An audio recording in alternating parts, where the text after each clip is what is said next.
కనీసం ఇకనైనా మీరు మారు మనసు పొంది ఇక నుంచి అయినా ఆ తప్పుడు నడవడిని, ఆ తప్పుడు జీవిత విధానాన్ని వదిలేస్తే మరొక నూతన అధ్యాయం మీకు స్టార్ట్ అయ్యిద్ది.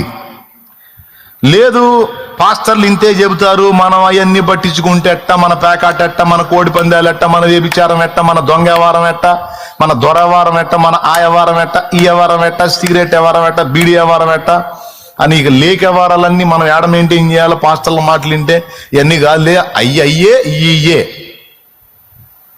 అనుకొని నువ్వు నీ పాపంలోనే కొనసాగుతాను అంటే దరిద్రత కంటిన్యూ అయింది. ఇక్కడ నాకు కావాల్సింది దేవుడు అని చెప్పేది ఏంటంటే, రక్షింపనేరక ఉండినట్లు యెహోవా హస్తం కూర్చోగల అబ్బాయి, నేనేం బలహీనుడి కాదురా. నీకు ఏదైనా చేద్దామంటే నీ దోషాలను చూస్తుంటే నాకు మండుతుంది. నువ్వు చేసిన చేష్టాలు నాకు కనపడుతున్నాయి, చూస్తే నాకు పిచ్చరేగుతుంది. నీకేం చేయబుద్ధి కావట్లే, ఇంకా మొత్త బుద్ధి అవుతుంది నేను చూస్తే. ఇప్పుడు నేనేం చేయమంటావు బ్రో అంటే, మారు మనసు పొందు, ఒప్పుకో.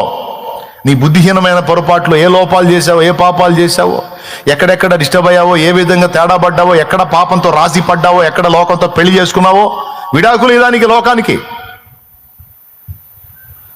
ఎక్కడ రాజీ పడ్డావో దాన్ని ఒప్పుకొని విడిచిపెట్టు.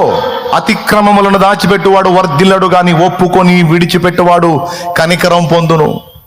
కనికరం, దేవుని కనికరం మన మీదకి వచ్చిందంటే వర్ధిల్లటం అనేది అప్పుడు స్టార్ట్ అయింది. ఆశీర్వాదం అనేది అప్పుడు స్టార్ట్ అయింది. ఎప్పుడు ఆయన కనికరం మన మీదకి వచ్చిందో అప్పుడు స్టార్ట్ అయింది. ఆ కనికరం మన మీదకి రావాలంటే దోషాన్ని మనం గుర్తించాలి. కవర్ చేసుకోవటం కాదు,